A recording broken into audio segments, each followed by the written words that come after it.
नमस्कार दोस्तों, एक बार फिर से स्वागत है आपका मेरे YouTube channel beyond the motivation पर। दोस्तों, हम भगवान को पूजते हैं, भगवान को आदर्श मानते हैं, लेकिन भगवान के चरित्र से या हम जिसको अपना इष्ट मानते हैं उसके चरित्र से हमने सीखा क्या, ग्रहण क्या किया। भगवान कृष्ण को नाचने वाला, गाने वाला, गोपियों के साथ रास रचाने वाला समझा, भगवान कृष्ण को व्यभिचारी समझा और बहुत सारी स्त्रियों के साथ उनके संबंध थे ऐसा समझा, आपस में झगड़ा करवाने वाला समझा। बहुत सारे हमारे मन में विचार हैं भगवान कृष्ण के बारे में, लेकिन यथार्थ में जो भगवान कृष्ण है उसको कभी हमने समझा ही नहीं, हमने कभी जाना ही नहीं। दोस्तों, जबकि भगवान कृष्ण सबसे बड़े योगीश्वर और ब्रह्मचर्य व्रत को पालन करने वाले और बड़े राजनीतिक और बड़े ही प्रभुत्व वाले व्यक्ति थे और हमारे लिए भगवान थे। दोस्तों, आज हम उनके चरित्र के बारे में बात करेंगे। यदि अभी तक आपने मेरे चैनल को सब्सक्राइब नहीं किया है तो चैनल को सब्सक्राइब कर लें और बेल आइकन दबा लें, जिससे आपको मेरे वीडियो की नोटिफिकेशन प्राप्त होती रहेगी। दोस्तों, अभी तक आपने जो कृष्ण के बारे में पढ़ा है या कथावाचकों से जो सुना है, वो आनंद विनोद के लिए, आपको खुश करने के लिए ऐसी कथाएं गढ़ के सुनाई गई हैं, रच के सुनाई गई हैं, आपके मन मस्तिष्क में बिठाई गई हैं। शायद वो यथार्थ भी ना हो और हो सकता है उनके जीवन के 1% ही हो जिनका बखान कर करके आपको भगवान कृष्ण का चरित्र ऐसा बना दिया गया है कि वो वस्त्र हरण करते हैं गोपियों के साथ रास लीला करते हैं। आपका कोई नटखट बच्चा नटखट करता है और शायद 2 4 5 लड़कियों को घुमाता है, तो आप बोलोगे बेटा अरे तुम तो मोहल्ला के कृष्ण कन्हैया हो रहे हो। भगवान कृष्ण कन्हैया की उपमा आप किस रूप में दे रहे हो? क्योंकि आपके मन मस्तिष्क में भर दिया गया है कि भगवान कृष्ण एक ऐसे चरित्र के व्यक्ति हैं जो महिलाओं से संपर्क रखते हैं, महिलाओं के साथ घूमते हैं, महिलाओं में ही रमे रहते हैं, लेकिन कभी आपने उनको समझा ही नहीं, कभी आपने उनको जाना ही नहीं, उनके चरित्र के बारे में आपने ठीक से पढ़ा ही नहीं, सुना ही नहीं। कथावाचक ने आपको आनंदित करने के लिए, आपको खुश करने के लिए, आपको भजन सुनाने के लिए ऐसे भजन रच दिए कि छलिए का वेश बनाया, शाम चूड़ी बेचने आया और भगवान कृष्ण ने वस्त्र हरण कर लिए गोपियों के और गोपियों के साथ रासलीला करते थे। रासलीला का अर्थ आप समझ ही नहीं पाए और आपको 3 4 वही घटनाएं पती हैं जिससे आपको लगता है कि भगवान कृष्ण तो शायद चरित्रहीन थे, लेकिन आप भगवान मानते हो, श्रद्धावान हो, इसलिए उन शब्दों को जबान से कह नहीं सकती। यदि आपको असल में भगवान कृष्ण के जीवन के बारे में, उनके चरित्र के बारे में, उनके प्रवृत्ति के बारे में पता लगे, तब आप समझोगे कि वो कितने महान थे। भगवान कृष्ण का आदर सम्मान उस समय के सभी राजा करते थे। भीष्म पितामह जो सबसे बड़े योद्धा थे और कुरुवंश के सबसे श्रेष्ठ पुरुष थे, वो भी जब भगवान कृष्ण से मिलते थे तो उनका आदर करते थे, सम्मान करते थे, अभिवादन करते थे, हाथ जोड़कर नमन करते थे। बहुत सारे जो उस समय के बड़े बड़े राजा थे भगवान कृष्ण से थर थर कांपते थे। आखिर क्या थी उनके पास शक्तियां? वो सबसे बड़े तो वो विद्वान थे, वो इतने बड़े विद्वान थे कि सारे ग्रंथों को वो समझते थे, पढ़ने वाले थे, सारे ग्रंथों का ज्ञान रखने वाले थे। अब आप बोलो ग्रंथ तो उसके बाद रचे गए? नहीं, ग्रंथ और ज्ञान हमेशा से था, है और रहेगा। हमारे भगवान हैं, थे और रहेंगे।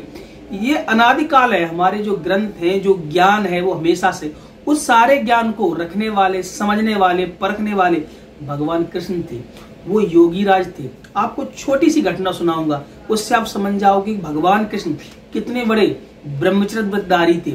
जब उनका विवाह रुक्मिणी जी से हो जाता है तो वो कृष्ण भगवान से कहती है कि मुझे पुत्र के रूप में आपके ही जैसा शीलवान, चरित्रवान और राजनीतिक सब गुणों वाला पुत्र चाहिए। तो वैसे तो ये कभी संभव होता ही नहीं कि पिता के संपूर्ण गुण पुत्र में जाएं, क्योंकि इसके लिए बहुत तप करना पड़ता है, ब्रह्मचर्य व्रत का पालन करना पड़ता है। तो जब उन्होंने पुत्र की प्राप्ति के लिए अपने गुरु से बात की और याचना की कि हमारी धर्मपत्नी रुक्मिणी जी ऐसा पुत्र चाहती हैं जैसा मैं हूं, तो उनके गुरु ने आदेश दिया कि आपको कम से कम 12 वर्ष तक ब्रह्मचर्य व्रत का पालन करना पड़ेगा और तप करना पड़ेगा और उपवास करना पड़ेगा, तब जाके इतना यशस्वी पुत्र प्राप्त होगा जो कि भगवान कृष्ण की तरह हो। तो आपको जानकारी नहीं होगी, आप पता कर लेना। भगवान कृष्ण ने 12 वर्ष तक अपनी पत्नी के साथ रहकर भी ब्रह्मचर्य व्रत का पालन किया है, उपवास किया है, तप किया है। उसके बाद जब उन्होंने मिलन किया तब जाकर के प्रद्युम्न जैसे पुत्र पैदा हुए जो शायद भगवान कृष्ण से प्लस ही थे, कम नहीं थे। भगवान कृष्ण के देखने में बिल्कुल बराबर थे और उनकी शक्ति, पराक्रम, शीलवान और उनके सारे गुण भगवान कृष्ण के बराबर थे। जब रुक्मिणी जी के कक्ष में एक बार प्रद्युम्न जी आए और कृष्ण भगवान आए तो वो कंफ्यूज हो गई कि पिता कौन सा है, पुत्र कौन सा है।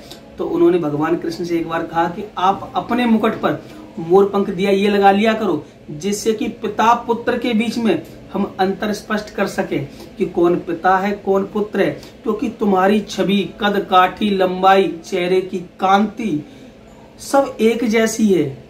तो हम कंफ्यूज हो जाते हैं कि पिता कौन सा है, पुत्र कैसे। जब से वो भगवान कृष्ण मोर मुकुटधारी हो गए, मोर पंख दिया है रुक्मिणी जी ने पहचानने के लिए, इतना बलवान पुत्र पैदा हुआ। आज के लोग शायद पुत्र तो पैदा करते ही नहीं या संतान उत्पत्ति ही नहीं करते, संतान तो ऐसे ही हो जाती है, एक्सीडेंटल। और आप बात करते हो कि भगवान कृष्ण भोगी थे, विलासी थे, भोगविलास करते थे। अरे वो तो महायोगी थे, योगी राज थे, इतने बड़े ब्रह्मचर्य व्रत का पालन करने वाले थे। उनकी बहुत कथाएं हैं, बहुत सारे बारे में आप जानोगे, उनको संपूर्ण ज्ञान था। जब महाभारत का युद्ध ठन गया तो केवल वही एक व्यक्ति थे, पक्षधर थे, शांति का संदेश लेकर के कौरव सेना की ओर गए, कौरवों से बात की जाके, क्योंकि वे चाहते थे, उस समय के सबसे बड़े राजनीतिक थे वो चाहते थे कि शांति रहे। उन्होंने जाकर के कौरव सभा में याचना भी की अपनी ओर से, जबकि पांडवों को उन्होंने मना लिया था, जबकि पांडव इतने रुष्ट थे क्योंकि द्रौपदी का अपमान हो गया था, उनको वनवास भी दे दिया था, उनके साथ बहुत छल कपट किया और जो दूध कीड़ा हुई उसमें उनका अपमान किया गया। तो उससे वो इतने अपमानित थे, वो युद्ध करना चाहते थे, लेकिन इतने राजनीतिक थे, उन्होंने जितने भी युद्ध करने के लिए तैयार राजा थे सबको शांत कर दिया था उस समय, और कौरव सेना को भी शांत कर दिया था। लेकिन दुष्ट दुर्योधन को शायद वो मनाने में असफल रहे। उनके महान योद्धा कर्ण भी उनका सम्मान करता था। जब उन्होंने बोला कि चलो मेरे साथ तुमसे बात करनी है, तो निशस्त्र होकर के भगवान कृष्ण के साथ चल दिया, क्योंकि भगवान कृष्ण पर सब भरोसा करते थे। मामा शकुनी भी उनका आदर सम्मान करता था। भीष्म पितामह तो करते ही करते थे, गुरु द्रोणाचार्य, कृपाचार्य, उस समय के जितने बड़े बड़े योद्धा थे भगवान कृष्ण को मानते थे, सम्मान करते थे। और आज की पीढ़ी है वो लड़कियों को घुमाते हुए लड़कों की उपमा कर देते हैं, अरे कृष्ण कन्हैया है ये। तो भैया कृष्ण कन्हैया बनना इतना आसान नहीं है। आपने भगवान कृष्ण को समझा ही नहीं, आपने 4-5 कथाएं सुन ली और रासलीला बहुत गूढ़ बात है, उसको समझना आपके बस की नहीं है। और आपको 2-3 घटना पता है, बस वश धारण कर ली। कोई भी ग्रंथ, किसी का भी चरित्र आपको सिखाता है, आपको आनंदित नहीं करता। आप तो आनंद के लिए कर रहे हो। सीधी बात बोलें तो आज का जो समाज है वो चुगलखोर हो गया है, एक दूसरे की कानाफूसी करने में मजा आता है, आनंद प्राप्त करता है, इसकी बुराई मिल जाए। वो भगवान की बुराई से भी आनंद प्राप्त करना चाहता है, वो भगवान राम की भी बुराई से आनंद प्राप्त करना चाहता है। भगवान राम ने माता सीता का परित्याग कर दिया, ओ हो कैसे परित्याग कर दिया, अपने पुत्र को छोड़ दिया, उसको अपना नहीं रहे, उस पर नाटक बन गया, सीरियल बन गए, तो लोग भाव विभोर हो रहे हैं, उससे आनंद प्राप्त कर रहे हैं। क्योंकि आनंद दुख में भी मिलता है, सुख में भी मिलता है। जब दूसरे का हो दुख, वो खुद का हो सुख, तो लोग आनंद उठाते हैं। वही तो हम लोग करते हैं। आप कृष्ण को पढ़िए, भगवान कृष्ण के बारे में समझिए, उनके बहुत से ग्रंथ हैं। ये सब चीजें हमारे धर्म को नष्ट करने के लिए बनाई गई थी, हम उनको ही ग्रहण करके बैठे हुए।